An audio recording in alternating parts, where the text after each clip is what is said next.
রাসূলুল্লাহ বেহুশ হয়ে পড়লেন, আবার হুশ হলো, আবার বেহুশ হলেন। হজরের পরে হযরতে জিবরাইল এসে বলছেন, আসসালামু আলাইকা ইয়া রাসূলুল্লাহ, হে আল্লাহর রাসূল, আল্লাহ আপনাকে সালাম বলেছেন আর তিনি জানতে চেয়েছেন আপনি কেমন আছেন। তিনি জানেন আপনি কেমন আছেন, তারপরেও তিনি জানতে চেয়েছেন আপনার মুখে আপনি কেমন আছেন। নবীজি বললেন, আমি বড়ই কষ্টের ভিতরে আছি, অসুস্থ আছি।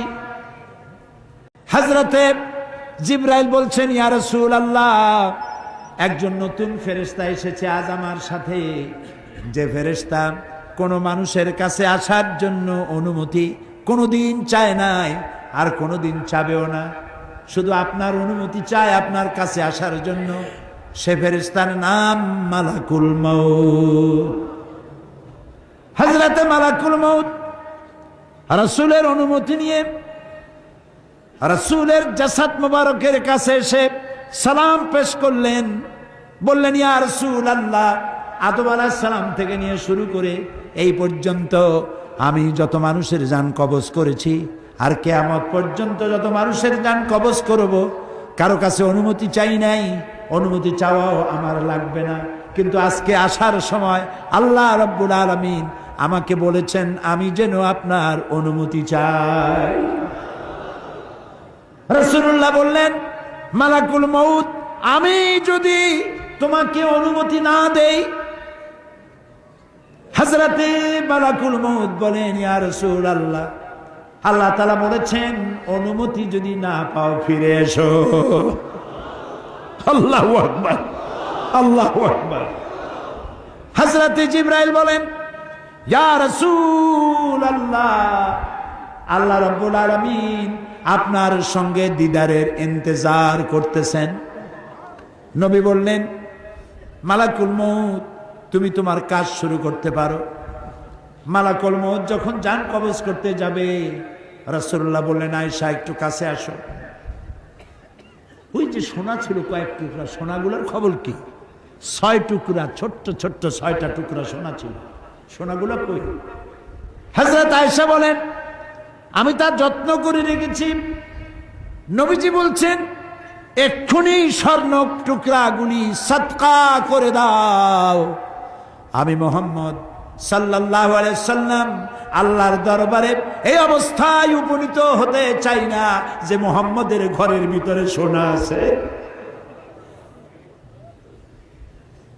হযরত ওমর রাদিয়াল্লাহু তাআলা আনহু রাসূলের সঙ্গে দেখা করতে গেছিলেন একদিন।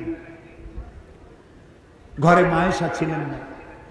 হযরত ওমর সালাম দিয়ে ঘরের মধ্যে ঢুকে দাঁড়ায় দাঁড়ায় কাঁদতেছেন, বাচ্চা শিশুর মতো ডুকরে ডুকরে কাঁদছেন।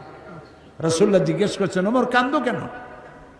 হযরত ওমর বলছেন, আমি বিশ্বনবীর ঘর দেখতেছি, ছোট্ট একটা ঘর, এক কোনায় একটা সরাহি পানি রাখার পাত্র কাইত হয়ে পড়ে আছে, একটা গ্লাস কাইত হয়ে পড়ে আছে, আর এক কোনায় 1 কেজি কি আধা কেজি জব পড়ে আছে, আর রাসূল শুয়ে আছেন দড়ি দিয়া বুনানো একটা খাটিয়ার উপরে, চাদর নাই, বালিশ নাই, হাত মোবারক মাথার তলে দিয়ে শুয়ে আছে, পিঠ মোবারকে দড়ির দাগ কেটে আছে। হযরত ওমর বলছেন, ইয়া রাসূলুল্লাহ, আমি তো বরদাস্ত করতে পারছি না। বিশ্বনবী, তার পিঠে দড়ির দাগ, পানির পাত্র কাইট হয়ে পড়ে আছে, খাট নাই, বালিশ নাই, আপনি আমাকে অনুমতি দেন, আমি আপনার জন্য একটা তোষক বানাই নিয়ে আসি। রাসূলুল্লাহ বললেন, ওমর, আমি তো দুনিয়ায় শান্তি করতে আসি নাই। আমি যদি ওহদ পাহাড়কে বলি, ওহদ আমার জন্য সোনায় পরিণত হয়ে যা, ওহদ পাহাড়টাই সোনা হয়ে যাবে। শান্তি করতে আসি নাই। নবীজি বললেন, আয়েশারে সোনাগুলি বিতরণ করে দাও, সদকা করে দাও। মালাকুল মউতকে বললেন, তুমি তোমার কাম সারো। জান কবজ শুরু হয়ে গেল। নবীজি জীবনের শেষ কথা মুখ থেকে উচ্চারিত হলো, আসসালাত আসসালাত ওয়া মা মালাকাত আইমানুকুম, ও আমার উম্মতেরা, নামাজ নামাজ।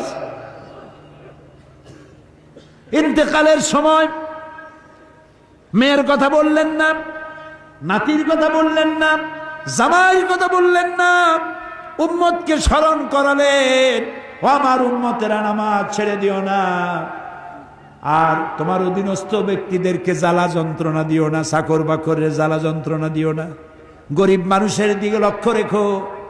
আর আমি চিরজনমের মতো তোমাদের থেকে বিদায় নিয়ে গেলাম, নামাজ ছেড়ে দিও না। কিয়ামতের দিন ওই রাসূল যদি আমাদেরকে উম্মত বলে পরিচয় না দেন, জান্নাতে যাওয়ার উপায় নাই।